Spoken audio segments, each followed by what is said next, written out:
found the cabin by accident. It was supposed to be a simple leisure fishing trip. 4 of us one weekend.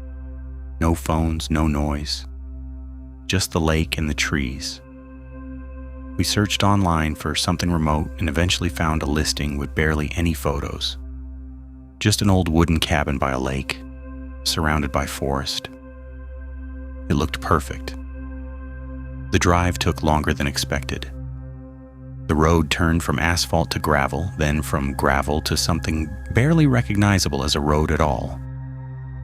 By the time we reached the lake, the sun was already starting to set. The cabin sat near the water, old and leaning slightly to one side.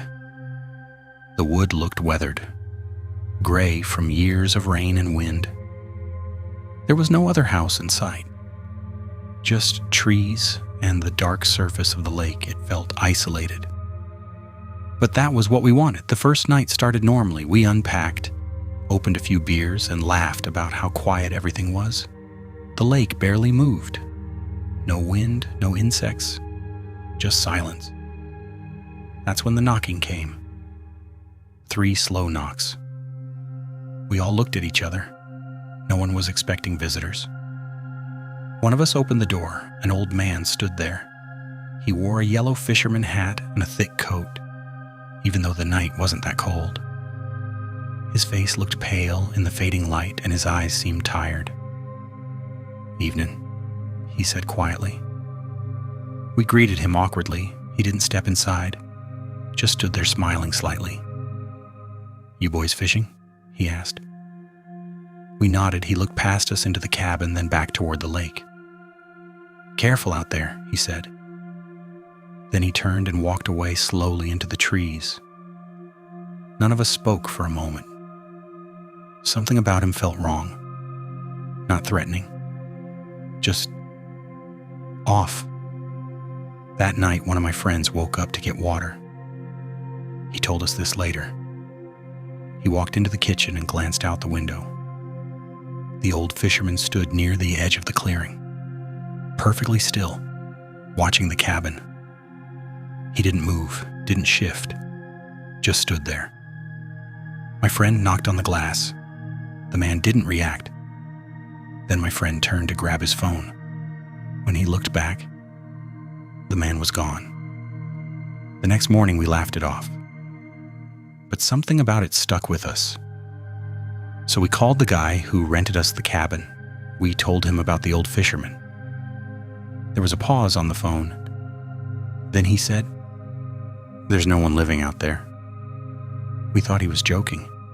"No," he repeated. "The nearest house is about 20 minutes away." We didn't say much after that.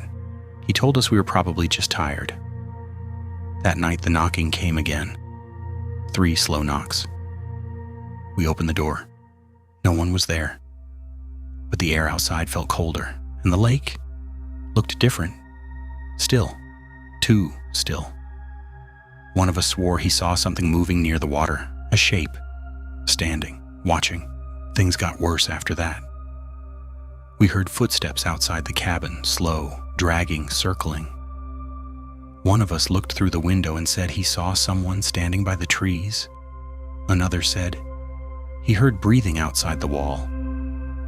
At some point during the night, someone started knocking on the back door, then the side wall, then the windows.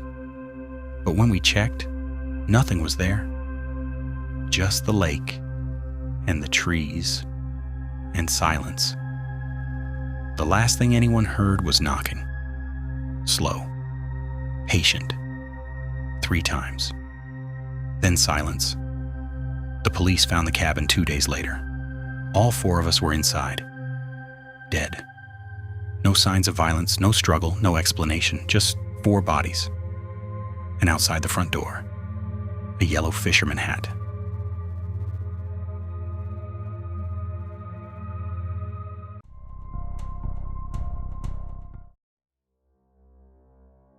We found the story late one night while looking for our next video. Our channel was built around checking creepy stories. We would find posts online, travel to the location, and try to figure out if anything strange actually happened. Most of the time it was nothing. Abandoned buildings, exaggerated stories, or just people trying to scare others. But this one felt different. The post was short. 4 friends, fishing trip, remote cabin, old fisherman in a yellow hat, knocking at night. And then, all of them found dead with no explanation. The only detail that stuck with me was the last line. Police found a yellow fisherman hat outside the door. We all agreed immediately. We have to check this one. Finding the cabin took longer than expected. The original listing had been deleted, but we managed to track down an old screenshot posted in the comments. The road wasn't marked properly, and GPS stopped working about 20 minutes before we reached the lake. The forest got thicker the further we drove. The road narrowed. Eventually we parked and walked the rest of the way. When we finally saw the cabin, we all stopped. It looked exactly like the description. Old wood, leaning slightly, sitting near the edge of a still lake. No other houses, no sounds, just silence. Perfect, one of us said. We started filming immediately. The first evening went smoothly. We explored the area, walked along the water, and joked about the story. The silence felt strange, but not scary. Just isolated. The sun disappeared behind the trees earlier than expected, and the clearing around the cabin turned dark quickly. We went inside and set up cameras. Then the knocking came. 3 slow knocks. Everyone froze. We looked at each other. One of us laughed nervously and opened the door. No one there. We stepped outside. The clearing was empty. The trees didn't move. The lake looked completely still. We laughed it off and went back inside. Later that night, one of us woke up. He went to the kitchen for water and looked out the window. He froze. The old fisherman stood near the trees, yellow hat, perfectly still. Watching the cabin, he didn't move, didn't react, just stood there. My friend grabbed the camera and turned it on, and by the time he pointed it at the window, the man was gone. The next morning we checked the footage. Nothing, just darkness outside the window. We decided to search the area. We walked around the cabin, checked the shoreline, and followed the edge of the forest. There were no footprints, no signs of anyone nearby, no houses, nothing. We even called the number connected to the old rental listing. The man who answered sounded confused. "No one lives out there," he said. "Nearest place is far from the lake." We all looked at each other. That matched the story exactly. That night the atmosphere changed. The silence felt heavier. The lake didn't move. Even the trees seemed still. Around midnight the knocking came again. 3 slow taps. We opened the door. No one there. Then we heard footsteps.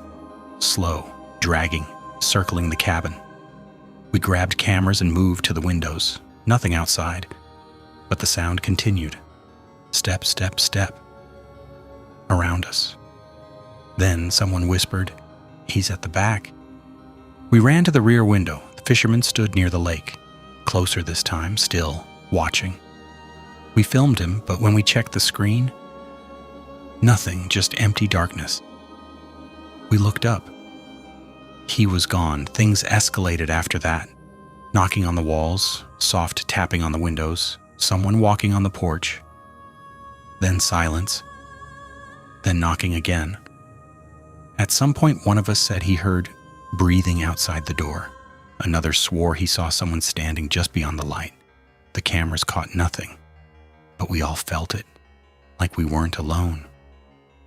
The last recording started just after 2 a.m. The camera sat on the table. We were all awake now. The knocking started again. 3 slow taps, then another, then another. We didn't move. The handle on the door shifted slightly, then stopped. Someone whispered, "He's outside." We turned. The fisherman stood directly in front of the window, closer than before, smiling, watching.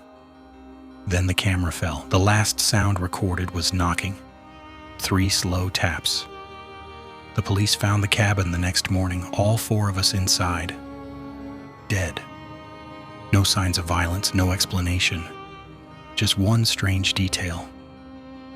Outside the door, a yellow fisherman hat